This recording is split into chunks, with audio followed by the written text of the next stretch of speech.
Everyone, once again welcome back to your YouTube channel. और दोस्तों, मैं नवोदय विद्यालय शिक्षिका अरुणाचल प्रदेश से स्वागत करती हूं आप सभी का अपने यूट्यूब चैनल पे, जहां पे आपको सभी कॉम्पिटिटिव एग्जाम से संबंधित इंफॉर्मेटिव वीडियोस प्रोवाइड किए जाते हैं। तो दोस्तों, आज का समय है क्वेश्चन पेपर को सही तरीके से सॉल्व करने से रिलेटेड वीडियो का। जी हाँ दोस्तों, आपकी तैयारी बहुत अच्छी है, ऑलरेडी आपका रिवीजन हो चुका है, बहुत दिनों से आप तैयारी कर रहे हैं। हम बात कर रहे हैं यूपी टीजीटी 2022 परीक्षा की, जिसके फॉर्म 2022 में तो भरे गए थे, लेकिन परीक्षा की तिथि जो है अब घोषित की गई है। और जो यूपी टीजीटी की परीक्षा है वो आगामी 14-15 अप्रैल को, और पीजीटी की परीक्षा जो है वो 20 और 21 जून को निर्धारित की गई है।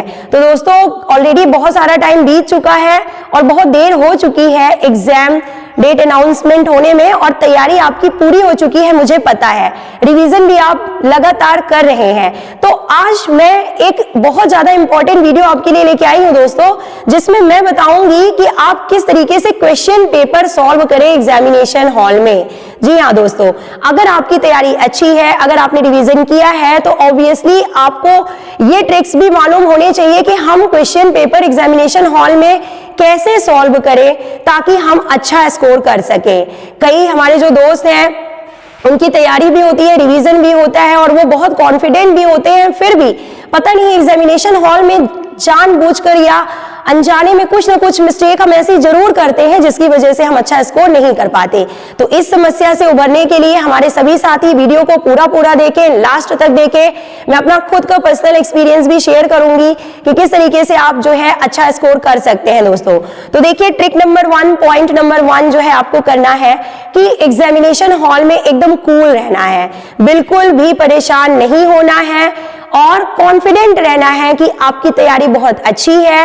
लास्ट मोमेंट में जब आप एग्जामिनेशन सेंटर में पहुंच जाते हैं और थोड़ा टाइम बाकी होता है आपके पेपर को मिलने में, उस बीच में आप कोई भी जो क्वेश्चंस है वो ना पढ़ें, डाउट ना करें, और एग्जामिनेशन सेंटर पे पहुंचने के बाद बिल्कुल शांत रहें, मन को शांत रखें और शांति से जो है अपने एग्जामिनेशन हॉल में प्रवेश करें।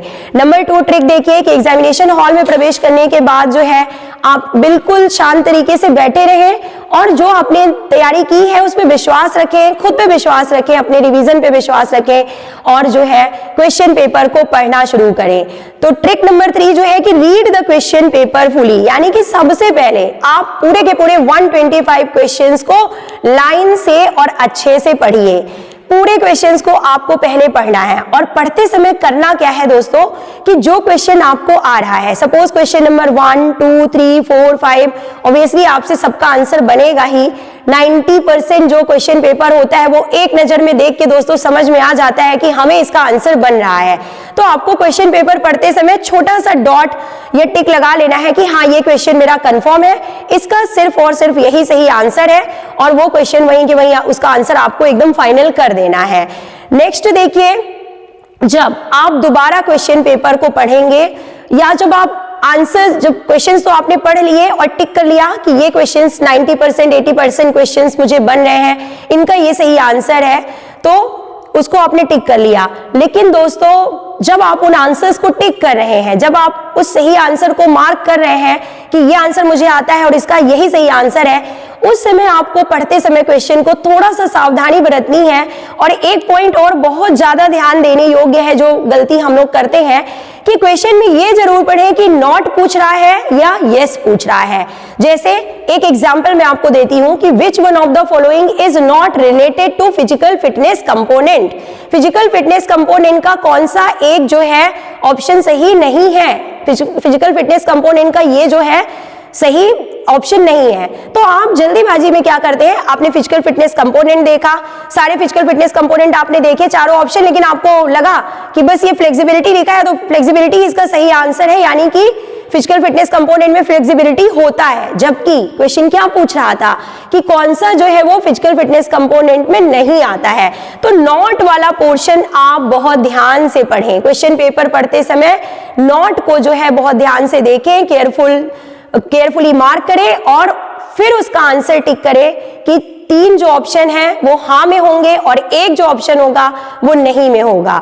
नेक्स्ट ट्रिक देखिए, आपको क्या करना है कि मार्क करते समय, जो आपको आंसर्स मार्क करते समय सावधानी बरतनी है कि हम जब अगर ऑनलाइन पेपर दे रहे हैं तो टिक कर रहे हैं सही आंसर, तो जो कंप्यूटर बेस्ड टेस्ट होता है तो आप सही तरीके से मार्क करें। कई बार हम जल्दीबाजी में माउस को ए में क्लिक करना था और हमने बी में क्लिक कर दिया, अपनी तरफ से तो हमने ए को मार्क किया है लेकिन कहीं ना कहीं वो बी में मार्क हो गया, इससे गलत हो गया। OMR शीट में भी देखिए बहुत ज्यादा ये मिस्टेक होती है कि आंसर्स मार्क करते समय आपको ए करना था और जल्दबाजी में आपने बी कर दिया दोस्तों, और वो आंसर फिर अब सही नहीं हो सकता है। तो OMR शीट को भी मार्क करते समय आपको सावधानी बरतनी है, हड़बड़ाएं नहीं, आराम से बिल्कुल जो है आंसर्स को मार्क करें और जो आपने आंसर टिक किया है उसी को मार्क करें दोस्तों, उसको गलत ना करें। एक बार गलत करने के बाद कई बार आप रिवाइज भी नहीं कर पाते, और ऑफलाइन एग्जाम में तो कोई चांस ही नहीं है सुधरने का, पर कई बार ऑनलाइन जो एग्जाम होते हैं उसमें भी आपके साथ क्या होता है कि आप नहीं देख पाते हैं कि हमने गलत आंसर मार्क किया है और वो आंसर फिर गलत ही हो जाता है। तो आंसर्स मार्क करते समय आप जो है सावधानी बरतें। लास्ट ट्रिक जो है देखिए दोस्तों वो ये है कि जो क्वेश्चंस नहीं बन रहे हैं उनको आप किस तरीके से सॉल्व करें। तो ये बहुत इंपॉर्टेंट है क्योंकि 80% 90% तो सबको बनेगा, लेकिन ये 20% ये 10% क्वेश्चंस ही होते हैं जो आपके सिलेक्शन को तय करते हैं। सोचिए कैसे, ऐसा इसलिए है क्योंकि यही वो पार्ट है जो हर किसी से नहीं बन रहा है, यही वो पार्ट है जो नया पोर्शन है, नया क्वेश्चन है जो पहले नहीं आया है। इससे पहले वाले क्वेश्चंस तो ज्यादातर ऐसे होते हैं दोस्तों कि वो पुराने क्वेश्चन पेपर से ही एज इट इज पूछ लिए जाते हैं, बट यही 20% यही 10% पार्ट जो है आपको सिलेक्शन दिलाएगा। तो अब आपको करना क्या है कि जो आपसे नहीं बन रहा है या जो नए क्वेश्चंस मिले हैं तो उनको आप कैसे सॉल्व करें, बहुत इंपॉर्टेंट है दोस्तों, ध्यान से सुनिए।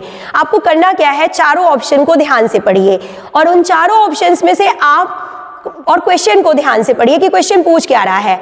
तो इन क्वेश्चंस को आप दो तरीके से सॉल्व करिए। चारों ऑप्शन में से आप काट दीजिए कि दो ऑप्शंस तो ऐसे होंगे जो उस क्वेश्चन के आंसर्स बिल्कुल भी रिलेटेड नहीं होंगे। पहला काम आप देखिए कि जो क्वेश्चन पूछा गया है तो उन चार ऑप्शंस में से कोई दो ऑप्शन ऐसे होंगे दोस्तों जो वो बिल्कुल भी रिलेटेड नहीं है क्वेश्चन से और क्वेश्चंस के आंसर्स में बिल्कुल भी सटीक नहीं है, तो दो ऑप्शन को आपको काट देना है।